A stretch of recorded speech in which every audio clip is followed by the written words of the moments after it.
All right. Welcome to those of you who will be gathering with us live, and for those who will be watching the recording later. I'm delighted that you're here, and welcome. I want to, if you'd like to, go ahead and share where you're coming in from, and your name and any particular aspirations that you have for today that you'd like to share. So I'm Maggie Ostara, and I'm really delighted to be able to be here with you to celebrate and to acknowledge this really auspicious time, this really auspicious day. We are gathering to recognize the solstice, the Capricorn Solstice. Tomorrow is the official solstice, and the sun will move into Capricorn. And we are celebrating an apex time, because solstices are always apex times. So what we're going to do today is I'm going to share with you a little bit about solstices, a little bit about kind of the big energetic changes that are going on right now. And I encourage you to have a pen and something you can write with. We're going to have just a little exercise with that, help you to kind of gather your thoughts. We're going to do a short Kriya practice, short but mighty and potent Kriya practice, and then we'll get a chance to kind of gather and see what's moving forward going into next year. I do want to let you know about, I'm just going to go ahead and put this in the chat right away, about an event, a seminar that I'm doing in January, on January 9th. January 7th, and it's about mastering the neutrino stream. So we'll be gathering right at the beginning of the year to be looking at the transits and the transits that are important, and to be looking forward going into the year with what's happening with the human design transits, what's happening with astrology, and what's happening with even really big cycles that we're in, and how you can learn about these and then also know how to work with them with your human design chart, and also just to maximize the benefits of this for you in your life, because there are aspects of it that could feel scary, because there's things that are dropping away, which is part of the big cycle that we're in now. But fortunately, there are a lot of new things that are emerging right alongside that at the same time. So today, you're going to get to do some energy work with being able to put energy on your intentions for yourself, and also to be adding energy as far as a projection of your energy and out into the future. So we're going to be using the Kriya practice for that out of Kundalini Yoga. And then that'll help you to really kind of solidify. And this will be a practice that you can come back to over and over again over the course of the year, if you want to, because it's something that anytime you want to kind of set your intentions and supercharge them for yourself, this will be a benefit for you. So I want to say hi to Rebecca. You're in England. You're usually down under. So hi, Rebecca. And I want to say hello to anyone else who's joining us live now. Please do feel free to share your name and where you're coming in from. All right, so let's dive into a little bit of this content for today.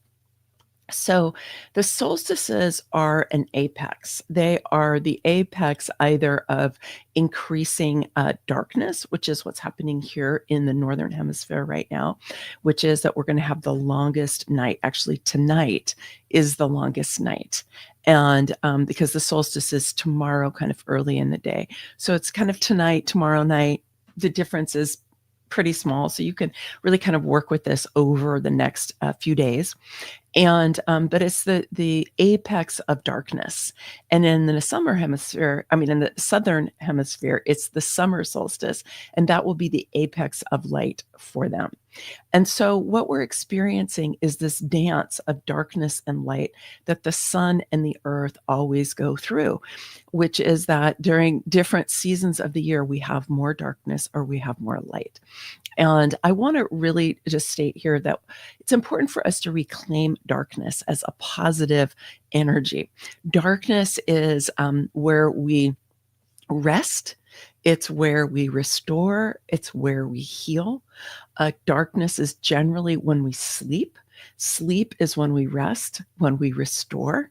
It's also, if you think about what happens in the living world, that under the earth where it's dark, we will plant seeds, or seeds will be planted. I know right now there's a bunch of the squirrels are planting the acorns from the oak tree that I have in my backyard, and they're planting them all over, and then they will spring up in the spring.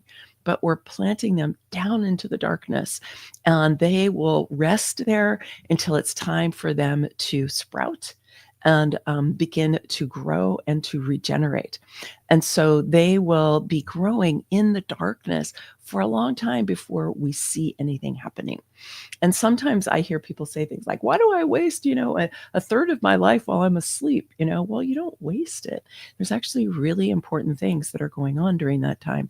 Yes, there's rest and restoration, but there's also soul development that's happening during that time. There's a way that your subconscious and your soul are working together to help evolve you by getting your conscious mind out of the way, because it tends to just kind of gather your attention. It's out of the way, and there's a lot of soul development that happens when you're sleeping in the darkness, right? And so we really want to reclaim darkness as this positive, generative, supportive, nurturing space. Like, we used to think that space was empty, for example, right? That we would look out there, it would look black, and it would be like, oh, it's dark out there. It's empty. And we used to do that same thing with looking at the atom. And if you look at an atom, this is a trippy thing to think about.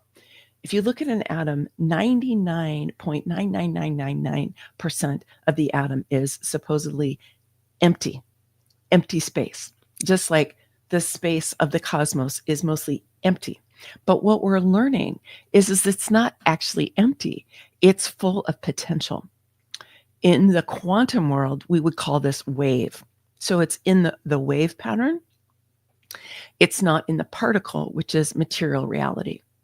And so when we looked at it, we're like, well, I don't see anything there. There must not be anything there. It's actually not true. It's full of information. It's full of radiation. It's full of light, because light is moving around the cosmos all the time, and light is moving around inside of you all of the time. So if you think about this for a minute, you are mostly energy, right? That 99.99999, that's energy. You are mostly energy. The cosmos is mostly energy. And yet this is a relatively new understanding, or recent understanding, or I would even like to call it a reclaimed understanding of this time, because we're starting to realize that there is information, spiritual information, energetic information inside of us and around us all the time. You might have heard the phrase junk DNA when they were tracing the human genome, right? Looking at our DNA, all the strands of DNA. They used to say, well, there's a bunch of DNA. We don't have any idea what it does, so we're just going to call it junk DNA. Well, it's not junk DNA. Just because we don't know what it is doesn't mean that it doesn't have a purpose. But one of the things that we're coming to understand, and this has to do really with our time of awakening, is that DNA is more sleeping. It's more dormant. We could think of it as being in the darkness, waiting to be activated, waiting to be awakened, waiting to come alive. And that some of our more recent understanding is that ancient peoples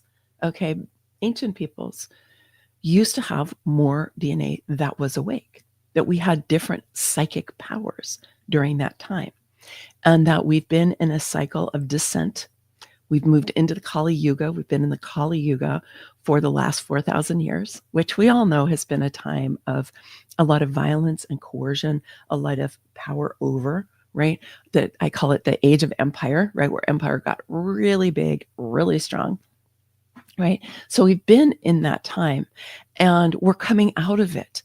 And during that really time, which some people call a dark time, I might call it a contracted time or a coercive time, not so much darkness. If we want to reclaim the notion of darkness, then we want to see this as a time where we call it a time of awakening. But what is awakening? What does that mean that we're in a time of awakening? Well, that DNA in us is awakening. The dormant or sleeping DNA is waking up in us.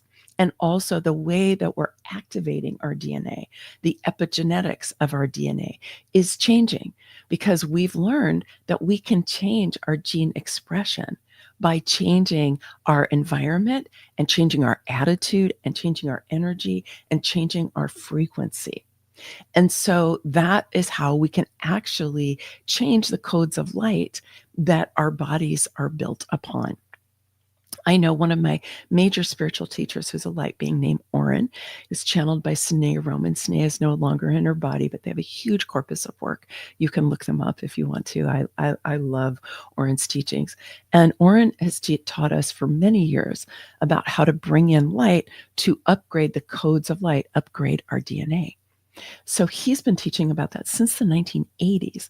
And any of you who are connected to light beings, angelic presences that have been helping us to upgrade our energy have known this, right? We don't really know maybe what it means on a deeper level, but we've been working with this as a concept. So here at this time of the solstice, we're at this pivot point, right? We're at an apex of darkness. And then from starting tomorrow, the days will get longer and the nights will get shorter. So we're at a pivot point.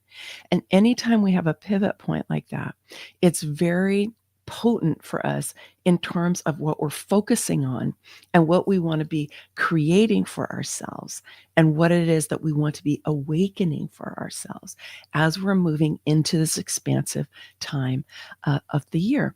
So I want to encourage you to be tuning in to yourself as an energetic being. This is a big part of our time of awakening, is recognizing that we live in an energetic universe and we live in an energetic form, right? And that our material form is just one aspect of us. And I want to share a little story with you from many years ago, back when I was teaching at Columbia University. And I realized that I didn't want to be teaching at Columbia anymore. I was realizing I didn't want to be part of a big institution like that. I didn't know my human design then. I didn't know that I wasn't designed to work in a big institution like that at the time. So it was kind of disruptive, but there it is. So I was exploring, well, what am I going to do next? I have no idea. What am I going to do next? So I actually had been working with a woman who did Chinese and Tibetan medicine and also macrobiotics, all forms of energy medicine. And so I was introduced to a whole new world by her. I had never known about any of this before. And so I was studying macrobiotics because I had changed the way that I ate and I was changing my physiology. And I was really interested in all of this. I was like, what is going on? This is not the part of the world that I've been living in at all prior to this. And what one of my teachers said, which has stuck with me ever since, is he said that the body, meaning the physical body, conforms to the energy that's moving through it. The physical body conforms to the energy that's moving through it. Now, of course, people who work with the meridians, right, which you do in Chinese medicine, you do in Ayurvedic medicine, you do in some forms of Japanese and Korean medicine, also all kinds of different, healing approaches from that part of the world that have been really working with us as an energy being for a long time, millennia. So I was like, wow, the physical body conforms to the energy moving through it. And the reason it was such an epiphany for me was I started working with dance when I was a young person, not a really young person, but when I was in college. And I, before that, I had known, like, I always had issues with my posture. I always had like kind of a swayed back. I always felt kind of like my body wasn't really right in the right place. And what I did was I tried to put my form into certain places, and I tried to use my muscles to do it. So, like, for example, I built my abs so that I would no longer have a swayed back. But I would have to really kind of focus and be like, okay, this is how the form, the posture I want to have. And I would try to put my head in the right place, try to put my shoulders in the right place. I try to put everything in the right place, moving this material around, right? This body around. And then I would try to hold it in place. But then it would just kind of go back. And I was like, why is that? And so it wasn't that my posture didn't change over time, because it absolutely did. But when I realized it was about the energy that was actually making my body do what it was doing, I realized what I needed to do was to change my energy, not try to just move my form around, decide where my head should go. This is the way a lot of us are taught, like with ergonomics, right? For example, make sure you're in this posture, you're doing this thing, put yourself in a position and keep you there, right? No, what you want is you want to have flow moving in your body, right? And then you want to be able to line up the energy so that you have the right relationship with earth and sky. And when you do that, it'll be easy to be in the right posture. Well, now, finally, however many years later, I know how to do that. But it didn't change until I really learned how to work with myself and my body as energy. And for those of us here in the West, this is a big change, because Western science has really focused us on material reality, right? It's really focused us on what we can see, what we can touch, what we can count, what we can manipulate, what we can categorize, right? And we're really looking at the physical world, the material reality. And so the idea that there's actually energy that is, inside of all of the material reality that we have, like there's energy that's moving inside of my body, or there's energy. This is my notebook with my notes for today. There's energy inside of this notebook. It looks really solid. Or this is actually the bottom of a Christmas tree from many years ago, because we cut them at one point and made coasters out of them, right? This looks like it's solid, right? But it's actually 99.99999% empty or full of energy. And so we're just starting now in the West to really grapple with this new understanding. It comes out of quantum physics. Like I said, in the East, they had their own version of this for a long time in Asia. So we are getting the benefit in the West to be opening up our understanding of what it means for us to be energy beings, right? And for us to understand that we're mostly energy, because we've gotten lost in materialism, right? And materialism has enabled those of us, in the Western countries to, build airplanes and build huge buildings and to build bridges, and to do all kinds of ways of moving the earth around, and unfortunately extracting so many things from the earth, right? Cutting down the forests, being able to break the energy out of what's in the earth, whether that's coal or whether that's oil or it's gas, right? We're breaking out of the earth those forms of energy, right?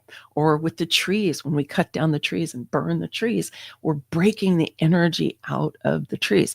So this is a way that we have learned to use energy, but not energy in the way that we think of, like, my form is energy and how do I build this energy, direct it and use it. It's more like I'm going to break it out, and whatever that form is going to die, right? It's going to die and release the energy. And then we can use it for, like, our engines in our cars, for example, or in our furnaces to keep us warm during the wintertime. So we've been very, very focused on this. And we're at this point coming to realize the negative effects of that. right? That we have devastated large parts of our planet, and we are continuing to do that, and that there's a lot of negative implications of that. So we're waking up to that too. We're waking up to the ways that we have negatively impacted our world by having this materialistic understanding and not recognizing and that the planet and the energy of the planet is what keeps us alive. And if we keep destroying the energy of the planet, we're going to have a problem, right?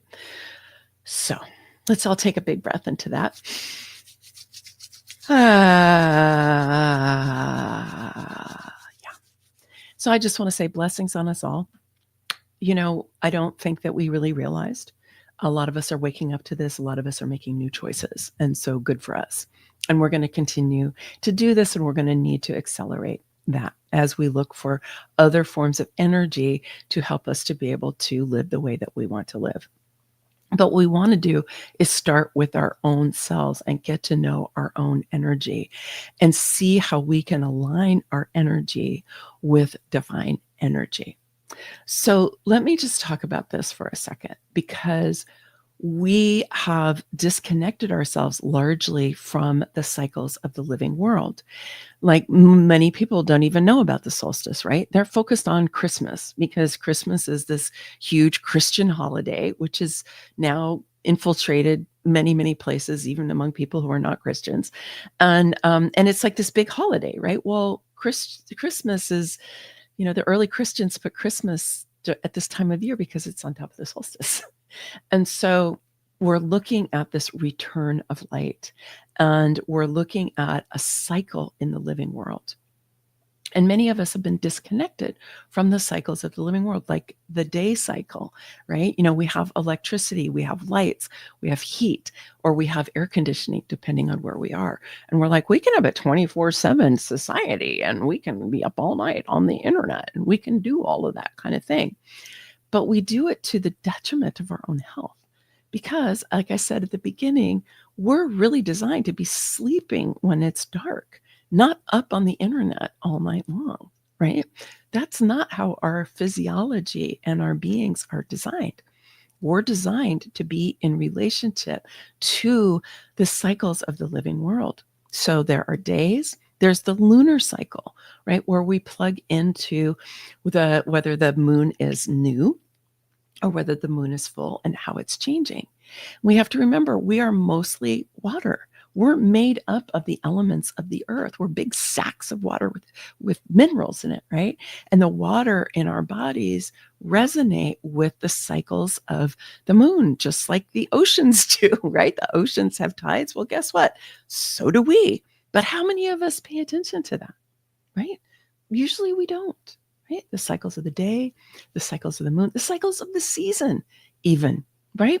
The cycles of the season. Do we honor that this is wintertime and it's dark? And are we resting a lot and sleeping a lot? Are we out partying and celebrating? All of that, right? So the cycles of the year, right? And the solstices are apexes twice a year. And then we have the equinoxes where we're all in the same balance, whether we're in the southern hemisphere and the northern hemisphere at that time, we're all in a state of balance. So this is a year cycle. So these are all things that I would highly encourage you to get to know better and to be aligning yourself with it, because it will, first of all, help your physical body, which is made of the earth and connected to the earth, to be more in alignment with the energy of the environment that you're in. And that will be more restorative and healing for you than if you're fighting against it, right? If you're staying up really late in the middle of winter, then you're fighting the energy. And that over time will be detrimental to your health. It will. Like people who work graveyard shifts for years, it really impacts their health over time. So just take a look at what those cycles are. You can find it in the human design chart in the gate 5. Which is about rhythm And it's really about the rhythm of the cycles in the living world. And if you have the gate 5 defined in your chart, it's on the sacral center. You'll want to check that out, and you will do much better in your life if you are aligning with the natural cycles. And so the solstice is one of them. But also, like I said, the day, the moon, the season, the year. This will help to restore. If you're exhausted, if you're tired, I keep hearing from people how tired they are, right? How exhausted they are. Well, getting in alignment with those natural cycles will really help you. Now, I want to speak to this opportunity that we have here with this solstice and to plant some seeds for you. And then we're just going to do a little writing exercise, which you can bring into this Kriya that I'm going to share with you.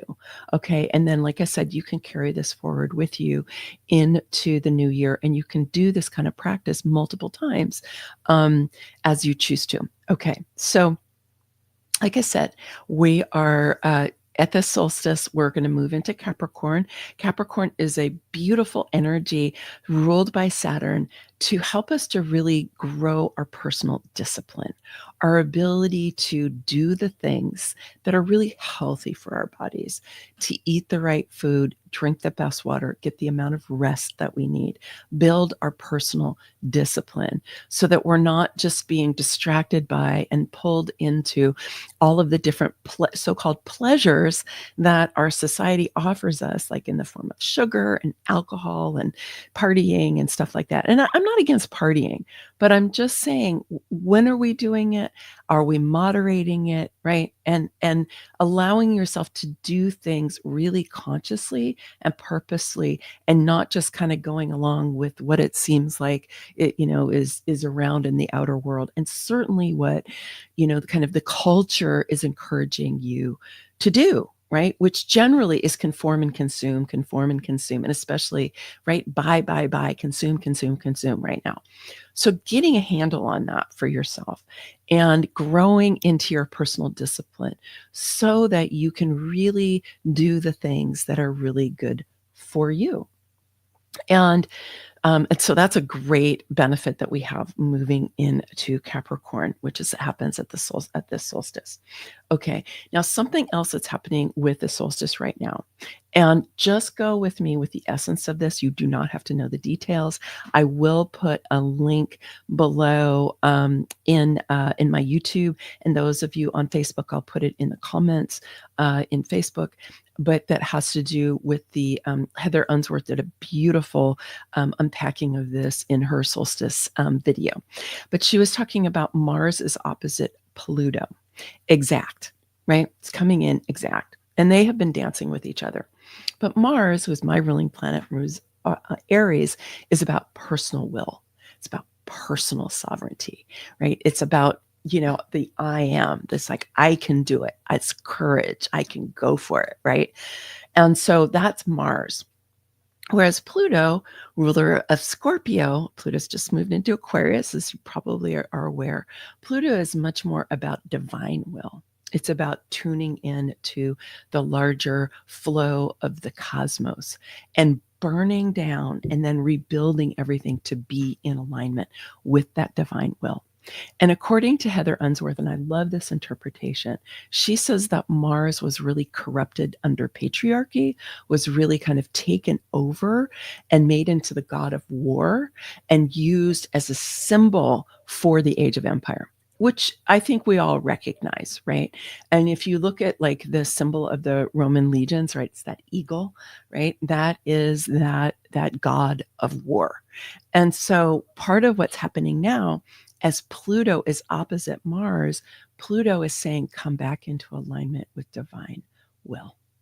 Shed the way that you have been corrupted by this power over energy of the age of empire as we're moving into the age of Aquarius, as we're now expanding into cosmic consciousness, as we are now moving into, yes, personal sovereignty, but personal sovereignty in community aligned with divine will, not personal sovereignty which also kind of got co-opted under capitalism to mean, hey, I can do whatever I want, right? I'm a sovereign being. I'm an individual. It's individualism. I can kind of do whatever I want, right? As long as I'm not breaking the law, I can do whatever I want. Like I can cut down all the trees on my land that I bought, right? Because that, I own that land, right? That whole thing. We're evolving that.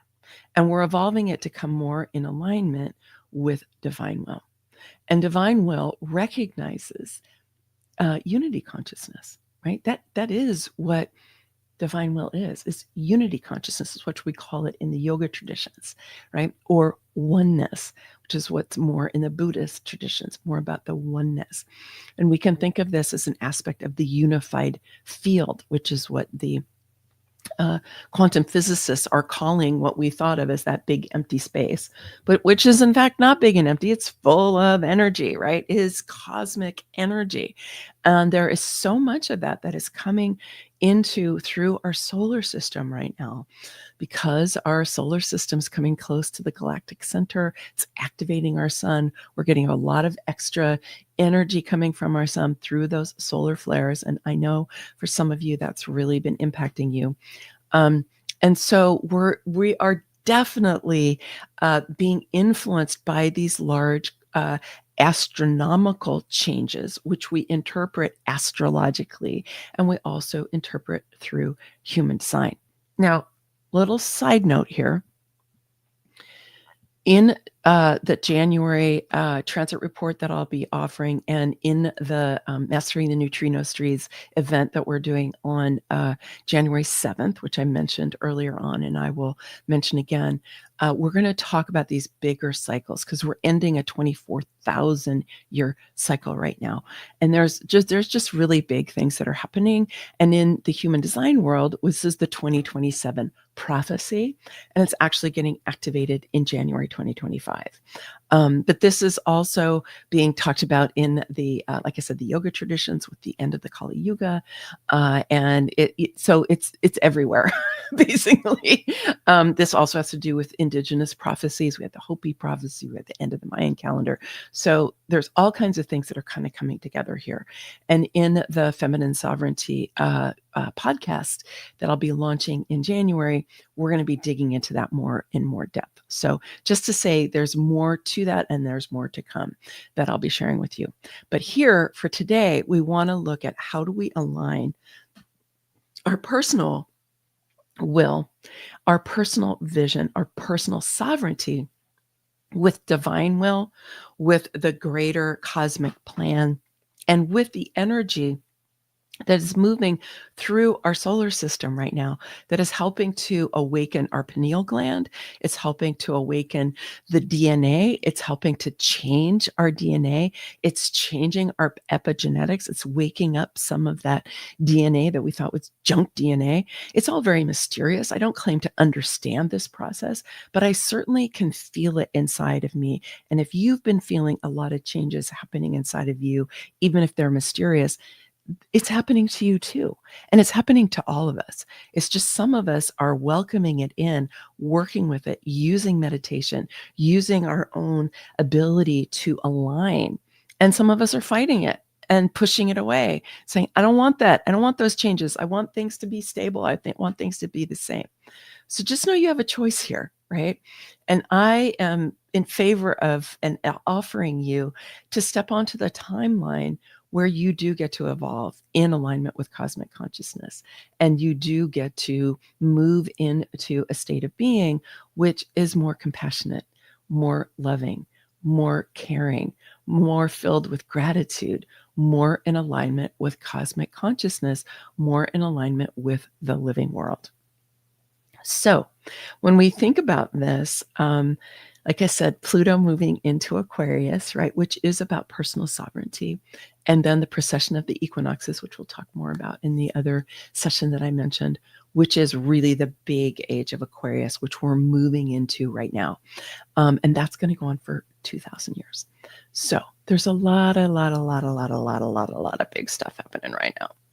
And one of the most important things I just want to say is to always step out of fear. And for those of you who may be seeing all those drones that seem to be appearing in all these different places, do not allow yourself to go into fear. Be in curiosity.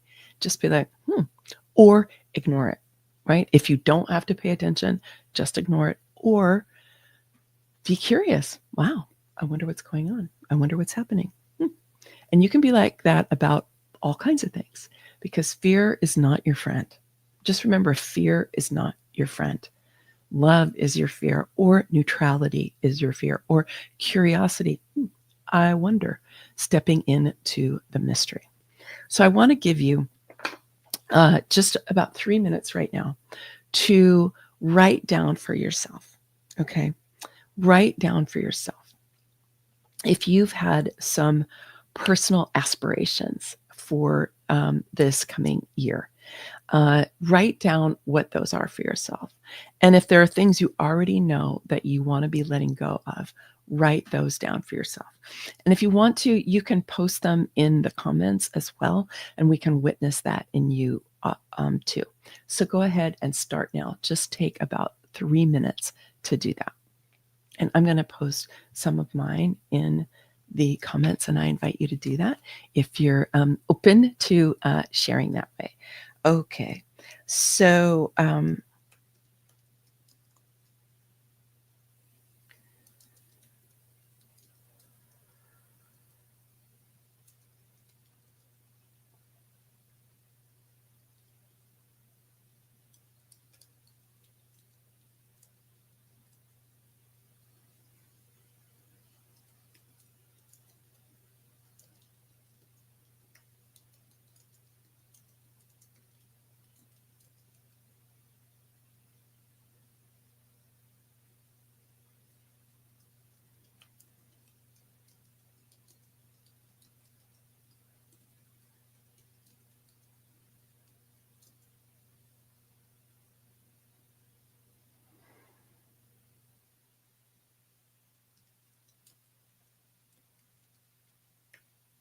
if you're just joining us, we're just taking a few minutes to write down about our aspirations for the coming cycle, which goes from the equinox, goes from the solstice to the equinox, so the next 3 months. And what we're calling in, aspirations that we have, and things we're letting go of. And I'm putting some of them here in the comments.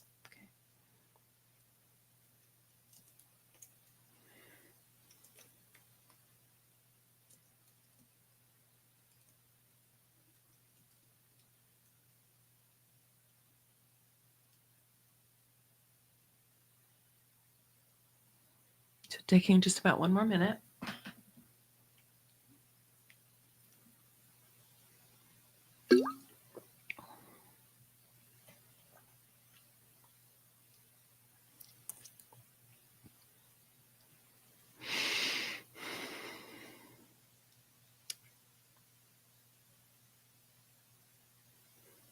And just know you can always come back to this later. And I actually encourage you to do this more in depth and then come back and do this particular practice again, and potentially again and again. Because one of the missing ingredients that we have in our own spiritual development is practice. And Capricorn, when I was talking before about, thank you, Anne. Go ahead and post anything you're letting go of or aspirations in the comments. I would love to see that from you. And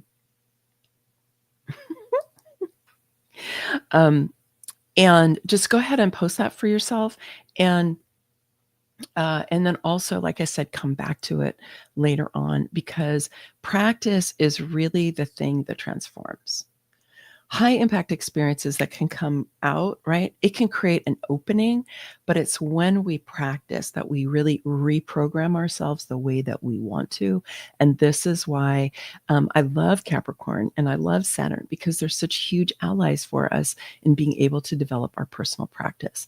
In the Sovereign Sisterhood, we've been really focusing on growing our personal spiritual practice, our sadhana practice, because this is what gives us command in our lives.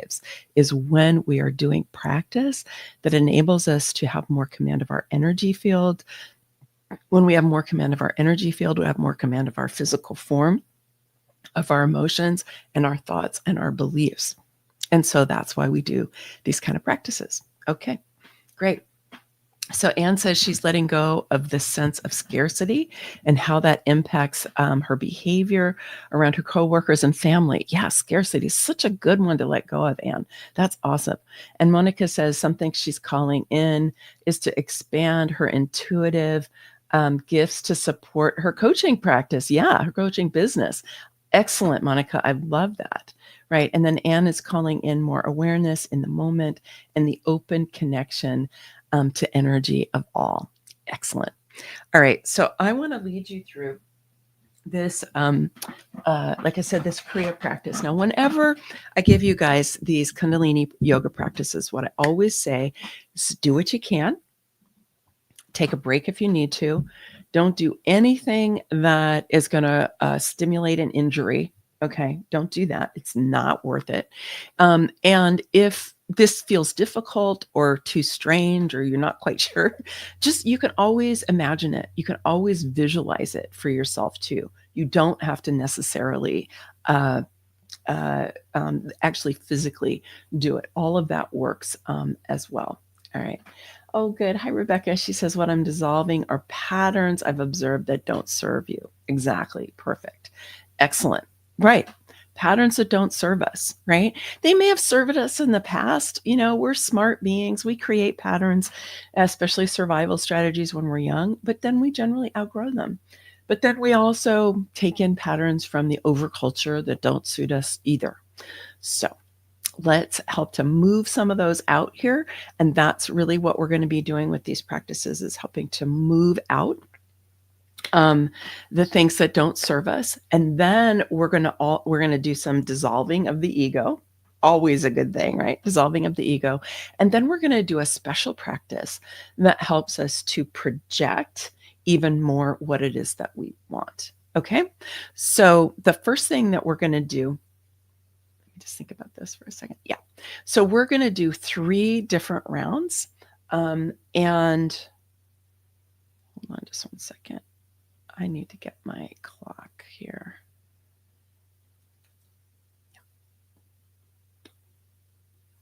Right. Okay. So the first one we're going to do is called Pranas Shakti. And it basically, the hands are splayed. You have the arms up at about 60 degrees. You grab light with your hands and then you drop them into the sides of your body. Now, I'm not using a lot of muscular action. I'm actually letting gravity pull them down. And we do this with a powerful breath. It's a little bit stronger than breath of fire, but it's so you do want to think of with the belly, pushing in on the belly to push the breath out. So we're going to do this 108 times. All right, here we go.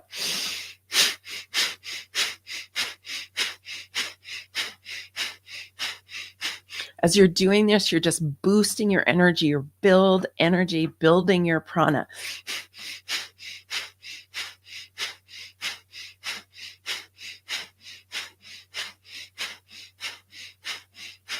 $30.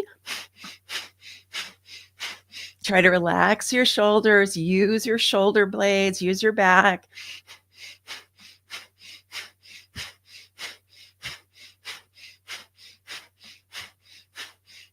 $60.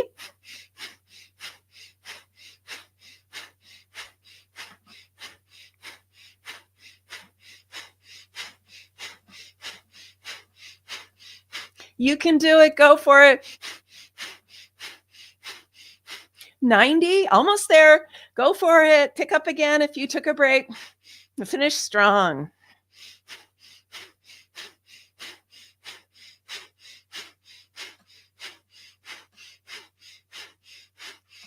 Arms up. Take a big breath in and hold. And squeeze the pelvic floor, squeeze the buttocks together, squeeze the sit bones together, push the energy up the center of the spine into the heart. Let the heart open. And into the center of the head. And then turn your palms outward and stretch out. taking command of your field, and pause for a moment. Eyes closed, be very still.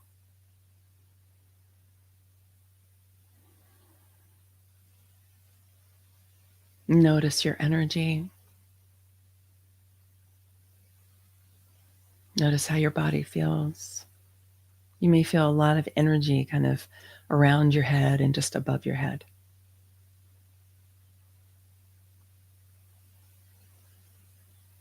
So this practice brings a lot of energy to the heart. The arms are always an extension of the heart.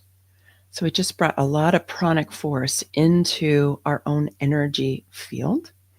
And for me, one of the biggest sovereignty practices we can do is to learn to take command of our energetic field.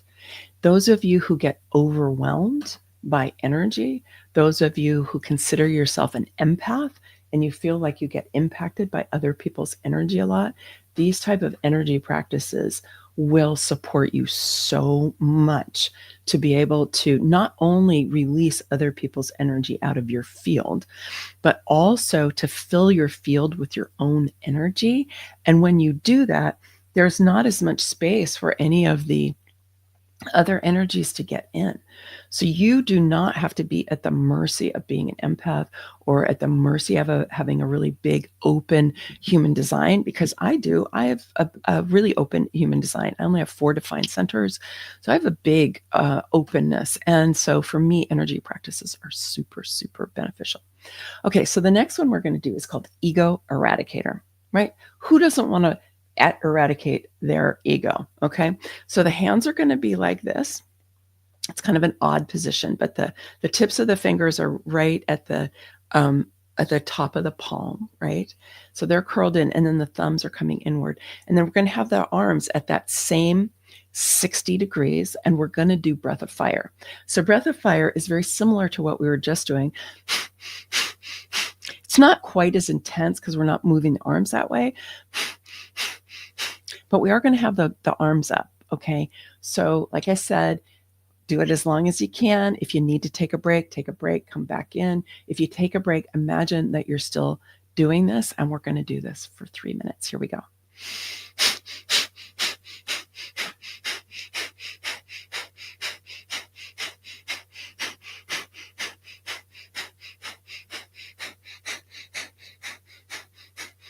Just closing your eyes, going inside.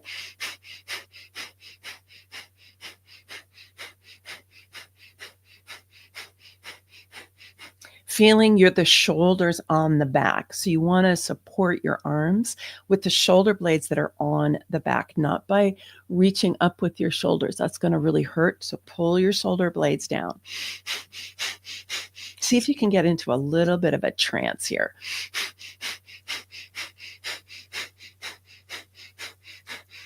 Just imagine that you're dissolving all the old energies, the aspects of your ego structure that you no longer need.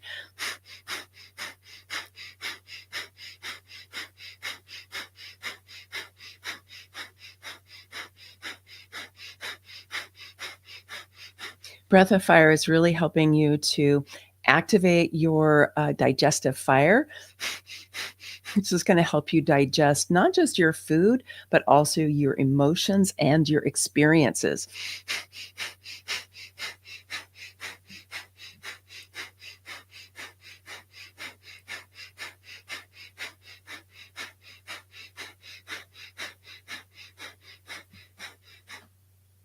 The ego eradicator also helps with your projection out into your auric field.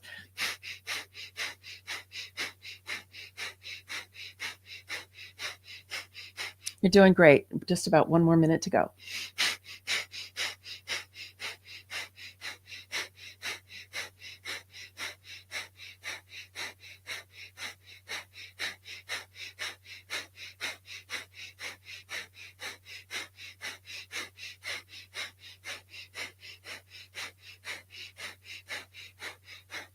Just focus on your breath.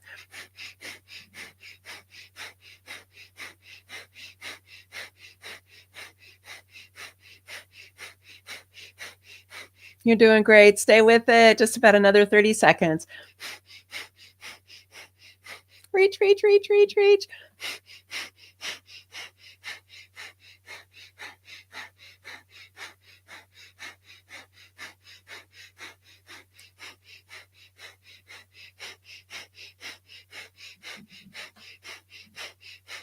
Good. And then reach your fingers up to the sky and bring your thumbs together. Don't look, just bring them together till they touch and reach.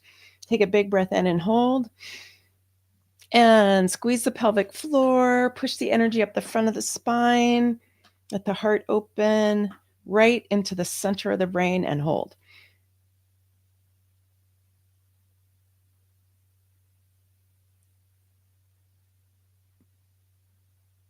Turn your palms outward, reach out and exhale.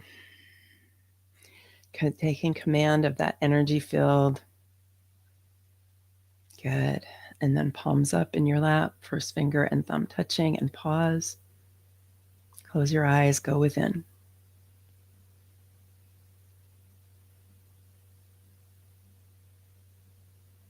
Tuning into the energy around your body. Tuning into the energy inside your body. Being very still, letting the prana settle. Prana has intelligence and it will go to the places that you need it to go. That your conscious intent, it will find its way.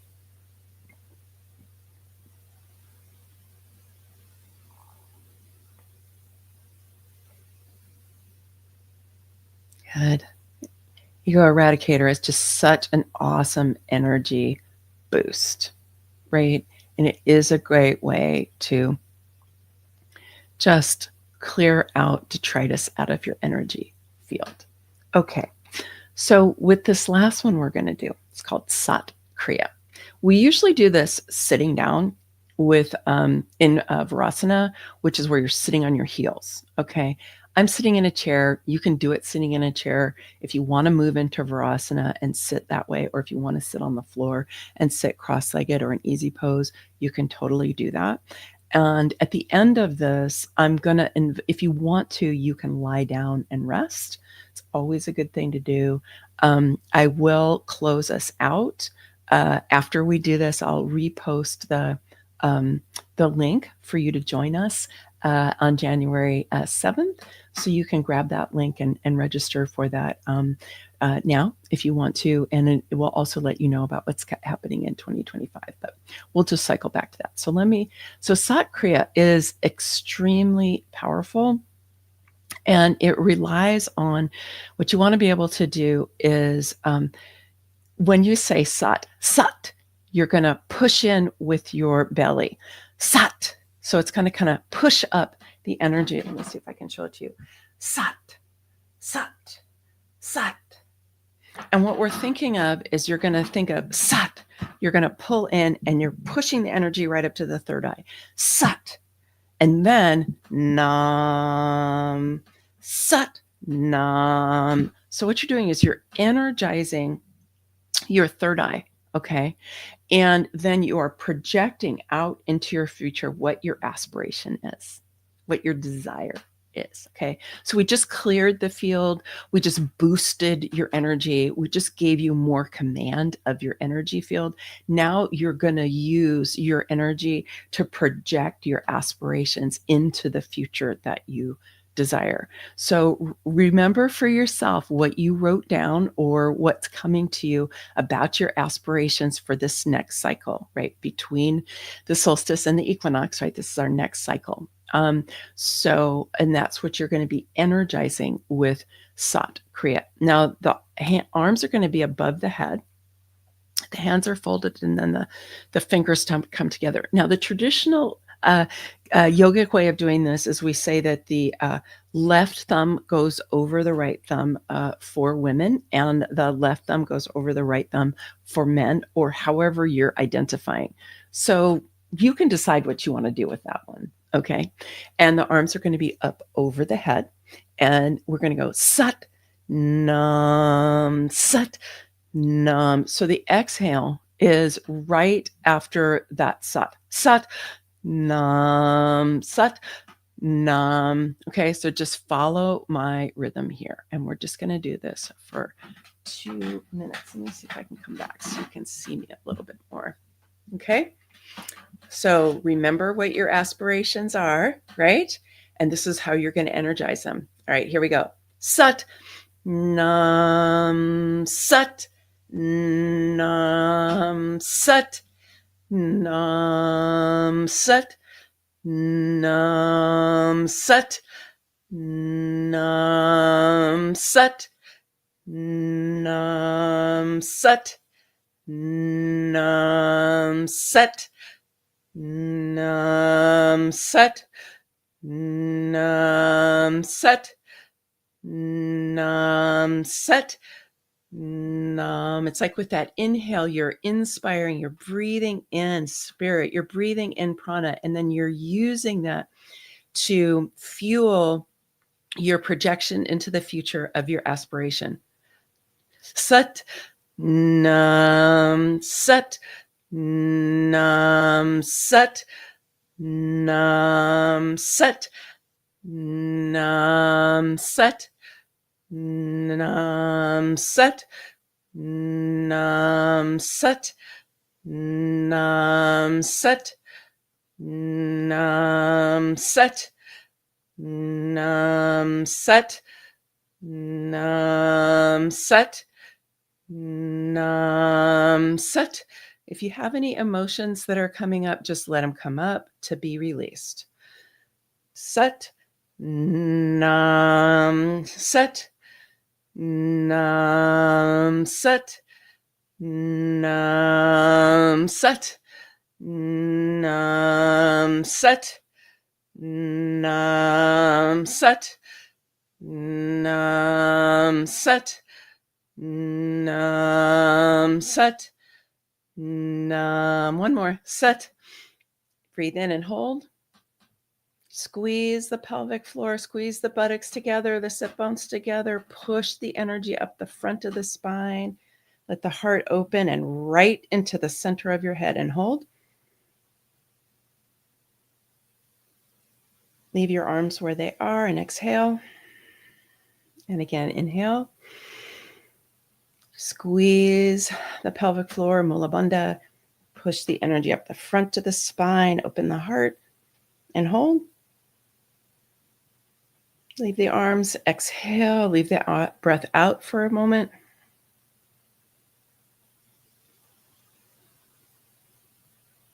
And then bring your arms down, palms up in your lap, and pause.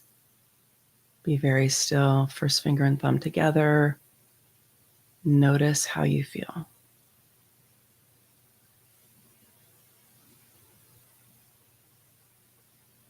Tuning into the energy inside your body, around your body. Now, if you're in a place where it's safe to do so and you want to, you could lie down and just let this prana integrate. You can also do the sitting. That's what I'm going to do. I'm just going to let the prana integrate. Now, this is a practice from Kundalini Yoga where we are memorizing this quality of energy, this up-leveled frequency that we create through our practice. This is what supports us to move us into higher dimensions, to help us to gain more understanding of and command of our energetic field, to be able to clear stagnant emotions,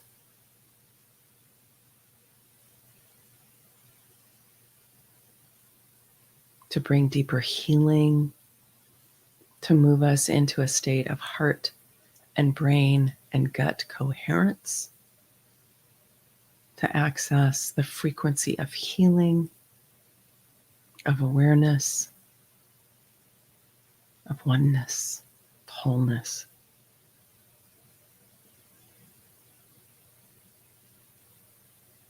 And just tuning in again to your own desire, what you are intending for yourself for this next cycle.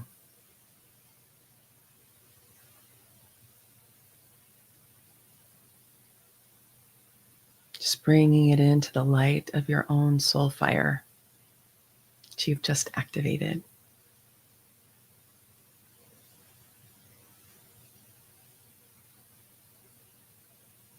Good, and placing your left hand on your heart and your right hand on top of that. All right. And if you'd like to, you can post anything about how you feel in the chat. I know a lot of times people are like, I have no words, which is totally fine.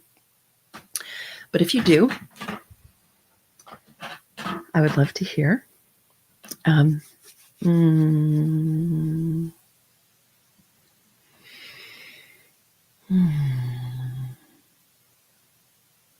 Personal spiritual practice, sadhana practice, which we call it in the yogic fields, is your key to personal sovereignty. One of the keys to personal sovereignty, because it's the practice of you meeting you, you loving you, you appreciating you, right? And you nurturing and caring for yourself. No one else is going to do that for you. Not the way that you can do for yourself. And as we're going through these big changes that are going to be happening over, certainly 2025 is looking like a really friggin' big year for us. But the next 3 years, really, your ability to care for yourself, to do personal practice, to heal your emotions, to heal your past traumas, to elevate your frequency, right? To be aligning with cosmic consciousness, right? To being in a thriving, supportive soul tribe community. This is what's going to really support you going forward. And so if you enjoy a practice like this and you'd like to do more of this with us, I encourage you to come join us in the Sovereign Sisterhood next year. The registration is not currently open. It'll open again in January.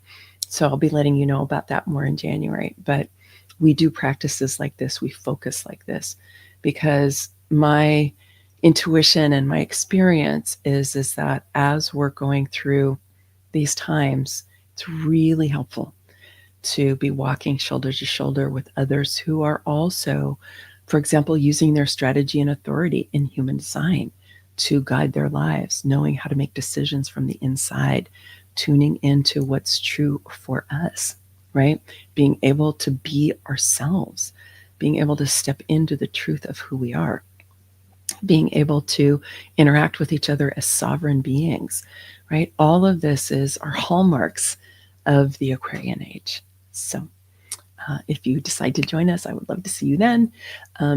Let me go ahead and just give you the link to this seminar that I'll be doing on